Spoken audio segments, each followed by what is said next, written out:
Hello दोस्तों, आप सभी का स्वागत है आपके अपने चैनल सरकारी रोज़गार में। तो आशा है आप लोग अच्छे होंगे, अच्छे से अपनी स्टडी कर रहे होंगे। आज हम लोग बात करने वाले हैं अंतिम प्रहार नवीन जीएस प्रैक्टिस सेट 2 में, जिसमें हम नवीन सर द्वारा चलाए गए प्रैक्टिस सेट 2 के हैंड रिटन नोट्स का फास्ट रिवीजन आप लोगों को कराएंगे और आप लोगों को हमारे टेलीग्राम चैनल सरकारी रोज़गार अंडरस्कोर सरकारी अंडरस्कोर रोज़गार फिर अंडरस्कोर के बाद बाय आकाश पर आपको इसका हैंड रिटन नोट्स जो है वो मिल जाएगा। चैनल के डिस्क्रिप्शन में हमने इसका लिंक लगाया हुआ है, वहाँ से जाकर आप टेलीग्राम ज्वाइन कर पीडीएफ ले सकते हैं। तो चलिए बिना देरी के क्लास को करते हैं शुरू। क्लास शुरू करने से पहले आप लोगों से रिक्वेस्ट है कि अगर क्लास अच्छी लगे तो आप अपने 2 दोस्तों को ज़रूर शेयर कीजिएगा, जिससे हमें सपोर्ट मिले। तो चलिए बिना देरी के क्लास को करते हैं शुरू। जो ओडिसी के जो साक्ष्य हैं वो कहाँ से, तो उदयगिरी और खंडगिरी गुफाओं से प्राप्त हुए हैं। ओडिसी की शुरुआत मंगलाचरण से होती है, जिसमें पृथ्वी यानी धरती पर जो है या मिट्टी पर फूल अर्पित किए जाते हैं। वही अंत जो होता है मोक्ष यानी थारिजम नृत्य से होता है।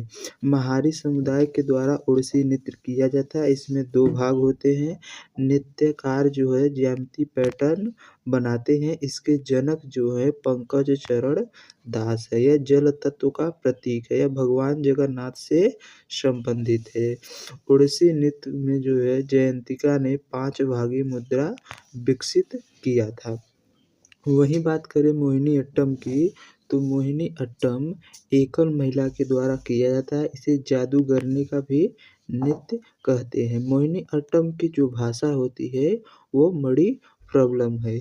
मोहिनी अट्टम में कसाकू साड़ी पहनी जाती है। केरल की कसाबू साड़ी पहनी जाती है और इसमें चमेली के फूल बालों में लगाए जाते हैं। मोहिनी अट्टम के 3 भाग होते हैं, तेविची वाट्टम, दासियट्टम और नगई। इसका जो उल्लेख है मोहिनीअट्टम का वो व्यवहारमाला ग्रंथ में है, जिसकी रचना नंबूदरी ने किया था। आगे बात करते हैं तो जो हमारा अगला पॉइंट है वो है कि सिंहस्थ मेला प्रत्येक 12 वर्ष में एक बार उज्जैन में एमपी में क्षिप्रा नदी के तट पर लगता है। एमपी के और जो त्योहार हैं वो खजुराहो उत्सव 6 दिन लगता है। नीरजा है। लोंकरंग उत्सव 5 दिनों तक होता है। रसनवा उत्सव, पीर बुधान उत्सव, भगोरिया उत्सव, दढ़ल्या उत्सव। वहीं बात करें छत्तीसगढ़ में तो हरेली है, राजिम कुंभ है, भोजली है, मंडई है और पोला उत्सव है। हरेली उत्सव तो छत्तीसगढ़ में होता है, लेकिन अगर हरेला उत्सव की बात करें तो वो उत्तराखंड में होता है। बिहार में सामा चकेवा सोनपुर मेला छठ पूजा 4 दिनों तक होता है। वहीं बात करें राजस्थान की तो गणगौर और मुझांसर उत्सव है वो राजस्थान में होते हैं। पंजाब में आपके माही छापर मेला, बैसाखी, होला, लोहाड़ी और मोहल्ला जो त्योहार हैं वो मनाए जाते हैं। और हरियाणा की बात करें तो पिंजौर, गुग्गा नाम, सूरज कुंड त्योहार जो हैं वो हरियाणा में सेलिब्रेट किए जाते हैं। इसी के साथ अगले पॉइंट पे देखते हैं तो अगला पॉइंट हमारा है कि माँ तुझे सलाम जो है ये संगीत को किसने गाया था, तो AR रहमान के द्वारा गाया गया था। वहीं ए मेरे वतन के लोगों को जो संगीत है यह लता मंगेशकर जी के द्वारा गाया गया था और इसकी रचना जो है कवि प्रताप ने की थी। ए देश है वीर जवानों का जो संगीत है यह मोहम्मद रफ़ी ने गाया था। वहीं भारत का रहने वाला हूँ भी मोहम्मद कपूर के द्वारा गाया गया। मेरे देश की धरती सोना उगले उगले हीरा मोती जो संगीत है उसको भी महेंद्र कपूर ने ही गाया था। वहीं बात करें तेरी मिट्टी को बी प्राक ने गाया था। संदेशे आते हैं सोनू निगम के द्वारा। ए वतन आबाद रहे तू जो सॉन्ग है इसको अरिजीत सिंह ने गाया था। लहरा दो तिरंगा भी अरिजीत सिंह के द्वारा ही गाया गया। चक दे इंडिया सुखविंदर सिंह ने गाया और शाबाशियाँ जो है सिम्पा और अभिजीत के द्वारा गाई गई थी। तो आगे बात करते हैं, अगला पॉइंट हमारा जो है, अगला पॉइंट है कि अंतर्राष्ट्रीय ओलंपिक समिति की स्थापना कब हुई। तो अंतर्राष्ट्रीय ओलंपिक समिति की स्थापना 23 जून 1894 को हुआ। 23 जून को हुई इसी कारण ओलंपिक डे 23 जून को मनाया जाता है। अंतर्राष्ट्रीय ओलंपिक समिति की स्थापना जो है पियरे डी कोवर्टिन ने किया था। इसका हेडक्वार्टर जो है लुसाने में है। कहाँ है? लुसाने में। इसके वर्तमान अध्यक्ष जो हैं वह क्रिस्टी कार्वेट्री हैं, जिम्बाब्वे की 10वें नंबर की हैं। ये पहली महिला अध्यक्ष है। वहीं बात करें, इसमें 5 छल्ले होते हैं जो 6 महाद्वीपों का नेतृत्व करते हैं। अंटार्कटिका जो महाद्वीप है उसका नेतृत्व नहीं होता है, जो छल्ला है नहीं होता है। वहीं बात करें IOC इंडियन ओलंपिक एसोसिएशन की स्थापना यानी भारतीय ओलंपिक संघ की स्थापना जो है 1927 में हुई थी। इसका हेडक्वार्टर नई दिल्ली में। इसके पहले अध्यक्ष दोराबजी टाटा जी थे। वर्तमान में PT उषा पहली महिला अध्यक्ष हैं IOC इंडियन ओलंपिक एसोसिएशन की। ओलंपिक में जो ध्वज का प्रचलन 1920 से एंटवर्प ओलंपिक से प्रारंभ हुआ। वहीं मशाल की बात करें तो 1928 में नीदरलैंड यानी एम्स्टर्डम के ओलंपिक से प्रारंभ हुआ। आगे बात करते हैं, जो हमारा अगला पॉइंट है कि टीवी पर प्रसारण कब से हुआ। तो टीवी पर जो प्रसारण है 1960 से हुआ। वहीं शुभंकर जो है ओलंपिक में शुभंकर कब से शुरू हुआ। तो 1968 से ओलंपिक में शुभंकर प्रारंभ हुआ।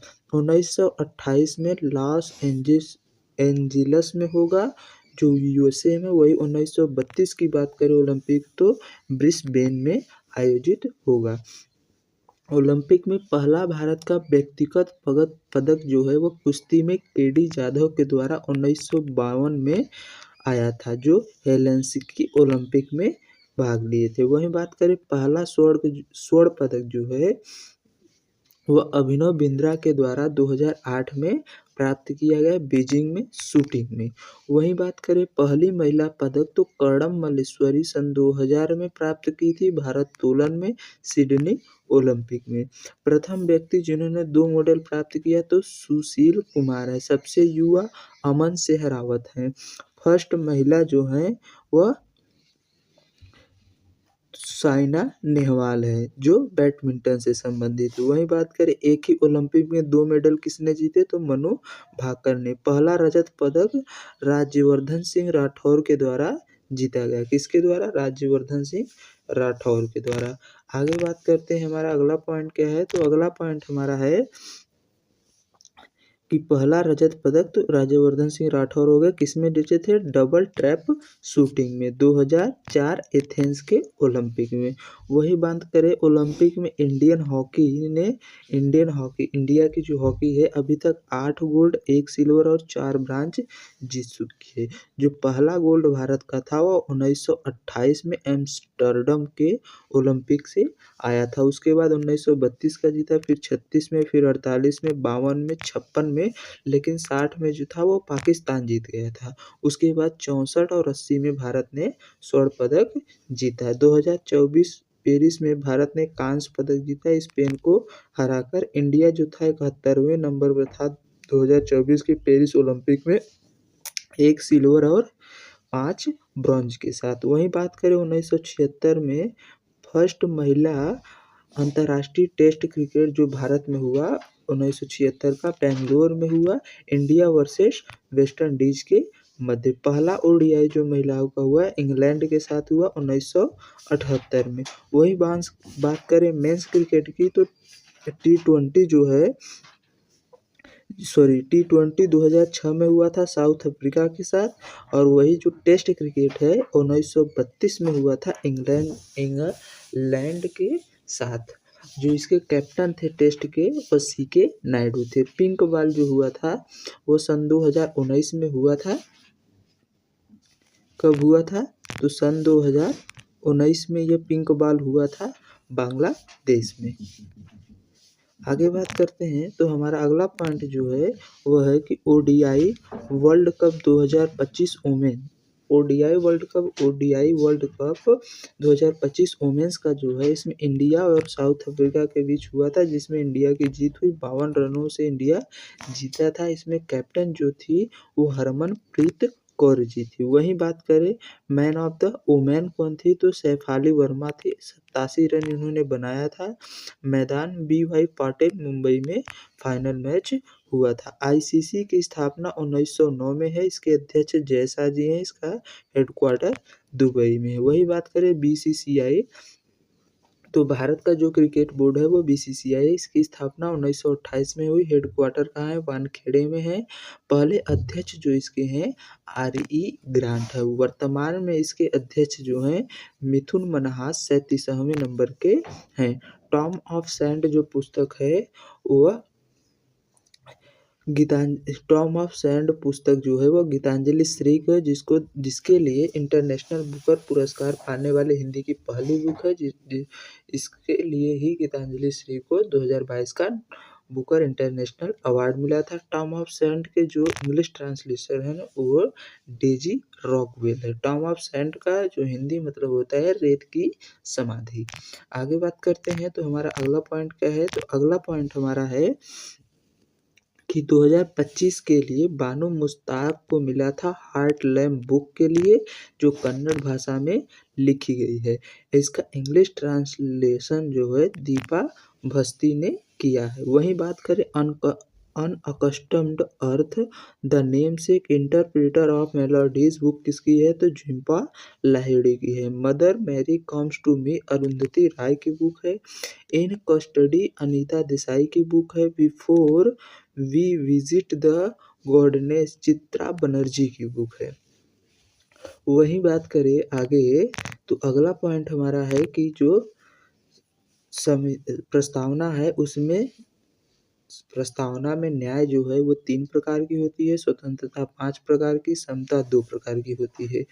वही जो 42वां कॉन्स्टिट्यूशनल अमेंडमेंट 1976 के द्वारा पंथनिरपेक्ष, अखंडता और समाजवादी शब्द प्रस्तावना में जोड़े गए थे।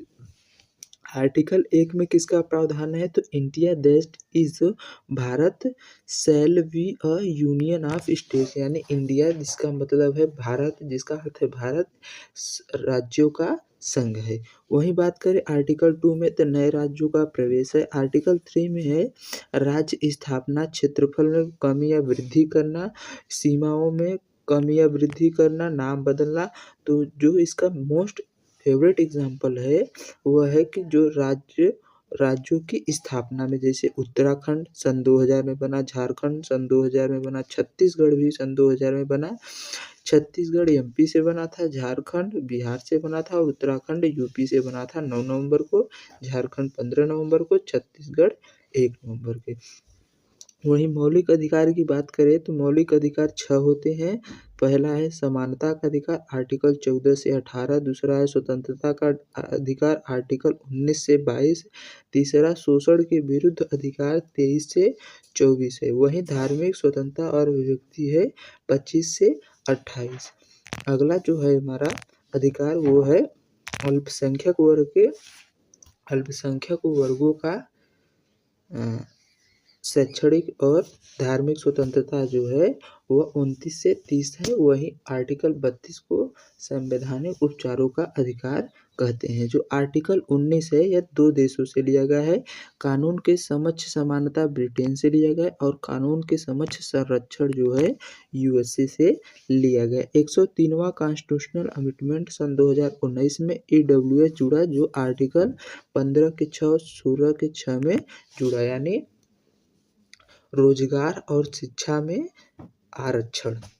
रोजगार और शिक्षा में EWS यानी इकोनॉमिक वीकर सेक्शन जो जुड़ा वो उसमें क्या होता है, रोजगार और शिक्षा में आरक्षण मिलता है। वहीं बात करें आर्टिकल 15A में धर्म, जाति, मूलवंश, जाति, स्थान और लिंग के आधार पर किसी के साथ भेदभाव नहीं किया जाएगा। 15 का 2 का ए जो है, इसमें होटल, दुकान, भोजन देने से कोई रोक नहीं सकता किसी को। आर्टिकल 15 के 5 में ओबीसी, एससी, एसटी के शैक्षणिक संस्थानों में आरक्षण की बात की गई। वहीं आर्टिकल 16 के फर्स्ट में अवसर की समानता। आर्टिकल 17 अस्पृश्यता का अंत। आर्टिकल 18 जो है वह उपाधियों का अंत है। आर्टिकल 19(1) में जो है शांतिपूर्वक बिना हथियार के एकत्र होना। आर्टिकल 19 के फर्स्ट का ए जो है भाषण, प्रेस, विज्ञापन, इंटरनेट, झंडा फहराने और सूचना का अधिकार, जो सूचना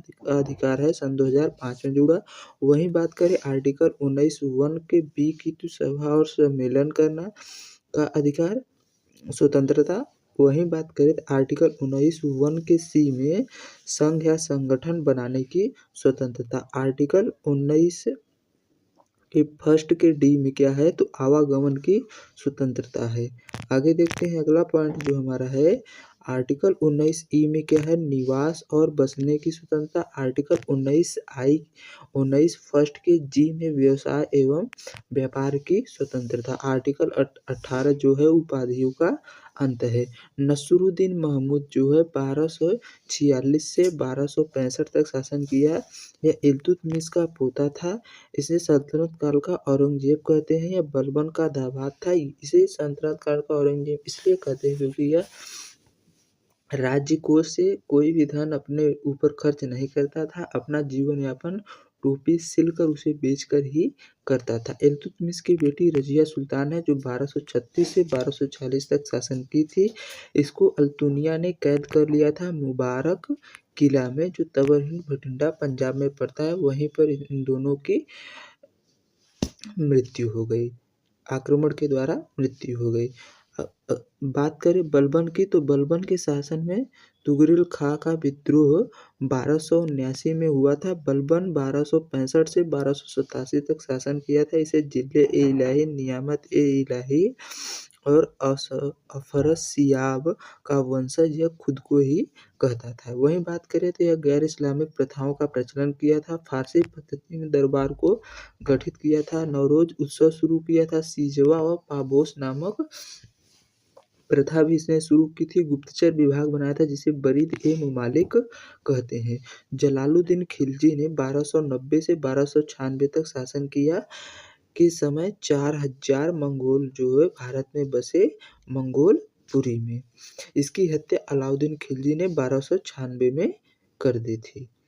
आगे बात करते हैं तो अगला पॉइंट जो हमारा था, अगला पॉइंट है कि अलाउद्दीन खिलजी है, इसको द्वितीय सिकंदर के नाम से भी जाना जाता है। यह युग विजेता है। सिकंदर-ए-सानी, अली गुरसाब से भी इसको कहते हैं। इसने स्थायी सेना रखना प्रारंभ किया, नगद वेतन देना प्रारंभ किया, घोड़े को दागने की प्रथा प्रारंभ की, जिससे जो युद्ध के घोड़े हैं उनकी अलग पहचान हो सके, सवारी ढोने वाले या जो अन्य कार्यों में यूज हो उनकी अलग पहचान हो सके। सैनिकों का इसने हुलिया लिखवाया, बाजार नियंत्रण किया, सार्वजनिक वितरण प्रणाली शुरू की। आगे बात करते हैं जो हमारा अगला पॉइंट है कि अलाउद्दीन खिलजी के बाजार नियंत्रण के संबंध में, तो दीवान-ए-रियासत जो होता था वो वाणिज्य मंत्री होता था। सहना-ए-मंडी व्यापारियों पर नियंत्रण रखता था। बरीद-ए-मंडी गुप्तचरों का नियंत्रण करता था। वित्त विभाग जो है वह दीवान-ए-विजारत थी। सैन्य विभाग दीवान-ए-आरिज थी। विदेश विभाग जो थी दीवान-ए-रसालत थी। वहीं बात करें तो अलाउद्दीन खिलजी के उत्तर अभियान में गुजरात का अभियान 1297 में हुआ था। रणथंभौर का अभियान 1301 में, चित्तौड़गढ़ का अभियान 1303 में, वहीं मालवा का अभियान 1305 में किया था। इसने माप-तौल का अधिकारी जो होता था उसको नाजिर कहते थे। अलाउद्दीन खिलजी के समय भूमि माप के लिए अजीबा आदेश दिया जाता था। अगला पॉइंट देखते हैं तो अगला पॉइंट हमारा है कि बृहद हिमालय को हिमाद्री के नाम से भी जाना जाता है। इसको महान हिमालय या सर्वोच्च हिमालय कहते हैं। हिमालय 4 भागों में बटा है। और बात करें तो सिडनी बुराई के आधार पर जो दोआब क्षेत्र है, नदियों के बीच के दोआब क्षेत्र को उनको 4 भागों में बाँटा गया है। पहला पंजाब हिमालय जो सिंधु और सतलज के बीच है, दूसरा नेपाल हिमालय काली व तीस्ता नदी के बीच है, तीसरा कुमायूं हिमालय सतलज व काली नदी के बीच है और चौथा जो है तीस्ता और ब्रह्मपुत्र नदी के बीच जो है असम हिमालय स्थित है। वहीं बात करें माउंट एवरेस्ट की ऊंचाई 8,848 मीटर है जो नेपाल में स्थित है। माउंट केटू यानी गॉडविन ऑस्टिन जो है वो 8,611 मीटर है जो लद्दाख में स्थित है। कंचनजंगा जो भारत में स्थित है 8,598 मीटर ऊंचा है। अनायमुड़ी जो केरल में स्थित है सबसे ऊंचा है, दक्षिण भारत का है और केरल का भी 2697 मीटर ऊंचा है। वहीं बात करें सारामती की तो नागालैंड का सबसे ऊंचा पर्वत है। नंदा देवी उत्तराखंड का, डोडा बेट्टा तमिलनाडु का है और दक्षिण भारत का दूसरा सबसे ऊंचा पर्वत है जिसकी ऊंचाई जो है वो 2637 मीटर है। कितना है? 2637 मीटर। वही बात करें धूपगढ़ की तो एमपी का ऊंचा सबसे पर्वत है। संदकफू जो है वो वेस्ट बंगाल का सबसे ऊंचा पर्वत है। गुरु शिखर 1722 मीटर ऊंचा है, राजस्थान का सबसे ऊंचा है जो माउंट आबू पर स्थित है। देवामाली उड़ीसा का सबसे ऊंचा पर्वत है। कलसुबाई महाराष्ट्र का है और अमर कोंडा जो है वो आंध्र प्रदेश का सबसे ऊंचा पर्वत है। आगे बात करते हैं तो हमारा जो अगला पॉइंट है कि अंडमान और निकोबार द्वीप समूह में का सबसे जो ऊंचा पर्वत है सैंडल पीक है जो 732 मीटर ऊंचा है। नूर शिखर जो है 7,135 मीटर ऊंचा है जो जम्मू और कश्मीर की सबसे ऊंची चोटी है। ब्यास नदी रोहतांग दर्रे से निकलती है। चिनाब नदी का उद्गम जो है लाहौल स्पीति से होता है। सतलज नदी का उद्गम राकसताल झील तिब्बत से होता है। वहीं बात करें रावी नदी की तो रोहतांग दर्रे से निकलती है। ब्रह्मपुत्र नदी का उद्गम मानसरोवर झील चेमायुंगडुंग ग्लेशियर से होता है। आगे देखते हैं अगला पॉइंट हमारा है कि जो नर्मदा नदी है गोदावरी नदी है वह ब्रह्मगिरी पहाड़ी महाराष्ट्र से, कृष्णा नदी महाबलेश्वरम की पहाड़ी महाराष्ट्र से, नर्मदा नदी अमरकंटक की पहाड़ी मध्य प्रदेश से, कावेरी नदी ब्रह्मगिरी की पहाड़ी कर्नाटक से, ताप्ती नदी मुल्ताई की पहाड़ी एमपी में और यमुना नदी बंदरपूछ यमुनोत्री उत्तराखंड से निकलती है। गंगोत्री उत्तराखंड से इनका उद्गम होता है।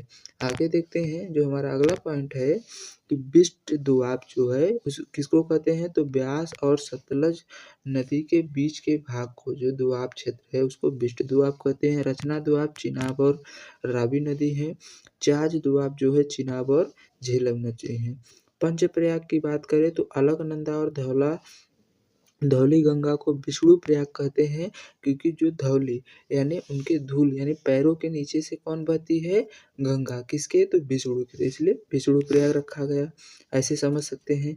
अलकनंदा नंदाकिनी, नंद यानी नंद के अगर नंदाकिनी जुड़ेगी तो नंद प्रयाग हो जाएगा। वही बात करें अलकनंदा और मंदाकिनी तो क्या होती है?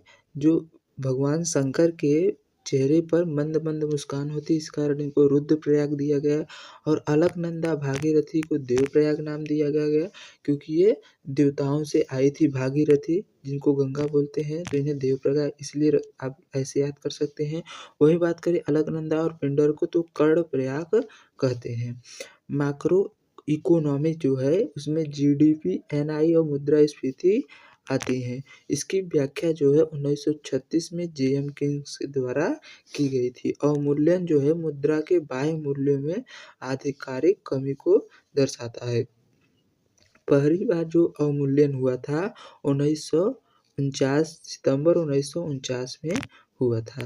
आगे बात करें तो जो दूसरी बार अवमूल्यन हुआ वो कब हुआ तो जून 1966 में हुआ। 57% जो है वह कमी लगभग आई थी। तीसरी बार जो अवमूल्यन हुआ उसमें कुल 20% की कमी आई थी जो एक ही टाइम 2 बार लगी थी, एक बार 1 जुलाई, एक बार 3 जुलाई 1991 में लगी थी। इस समय आरबीआई के गवर्नर एस वेंकट रमन जी थे।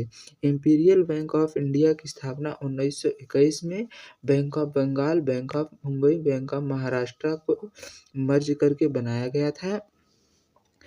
एडी गुरेवाली समिति की सिफारिश थी। इंपीरियल बैंक को 1 जुलाई 1955 में राष्ट्रीयकृत करके एसबीआई बैंक बनाया गया, जिसका हेडक्वार्टर मुंबई में। इसके पहले अध्यक्ष जॉन मथाई जी थे। आगे बात करें तो हमारा अगला पॉइंट जो है कि मिशन शक्ति किससे संबंधित है? महिला सशक्तिकरण से। PMHGY जो है वह ग्राम विकास से है। स्वदेश दर्शन 2.0 जो है थीम आधारित पर्यटन सर्किट से है। पीएम जनमन जो है एसटी के लिए आवास से संबंधित है। टैकोमीटर आवर्तन गति को मापने के लिए होता है। स्पीडोमीटर मोटर की जो स्पीड होती है यानी गति होती है उसको मापने के लिए होता है। एनेमोमीटर जो है पवन वेग को मापने के लिए। क्रोनोमीटर जलयान में समय मापने के लिए होता है। हाइड्रोमीटर द्रव घनत्व मापता है। सोनार जो होता है पराश्रव्य तरंगों को मापने के लिए होता है।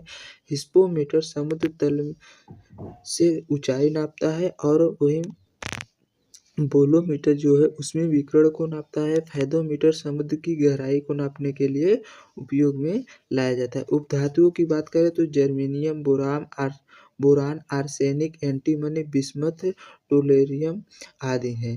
आगे देखते हैं, अगला पॉइंट हमारा है कि प्रोटोप्लाज्म शब्द जो है जे.ई. पुरकिंजे ने दिया था। किसने दिया था? जे.ई. पुरकिंजे के द्वारा दिया गया था। यह जीव द्रव्य होता है प्रोटोप्लाज्म, जिसको जीवन का भौतिक आधार माना जाता है। आनुवंशिकी का जनक मेंडल को कहा जाता है। किसको कहा जाता है? तो मेंडल को आनुवंशिकी का जनक कहा जाता है। विकासवाद का सिद्धांत जो है डार्विन के द्वारा दिया गया था। विकासवाद का सिद्धांत डार्विन ने दिया था। इनकी बुक 2 थी, एक 1859 में आई थी, ओरिजिन ऑफ स्पेस, और एक 1871 में द डिसेंट ऑफ मैन। प्रकाश संश्लेषण क्लोरोप्लास्ट में होता है, जिसमें क्लोरोफिल उपस्थित होता है। इसी की उपस्थिति के कारण होता है। क्लोरोफिल जो है मैग्नीशियम के कारण इसका रंग हरा होता है। वही बात करें क्लोरोप्लास्ट की खोज की तो सिम्पर ने इसकी खोज की थी। साइटोकाइलिन जो है कोशिका विभाजन में वृद्धि करता है। वही बात करें एथिलीन तो कच्चे फलों को पकाने में काम आता है। ऑक्सिन जो है तना व जड़ में वृद्धि में काम आता है। जिबरेलिन जो है लंबाई में वृद्धि के काम आता है पादपों में। तो ये था आपका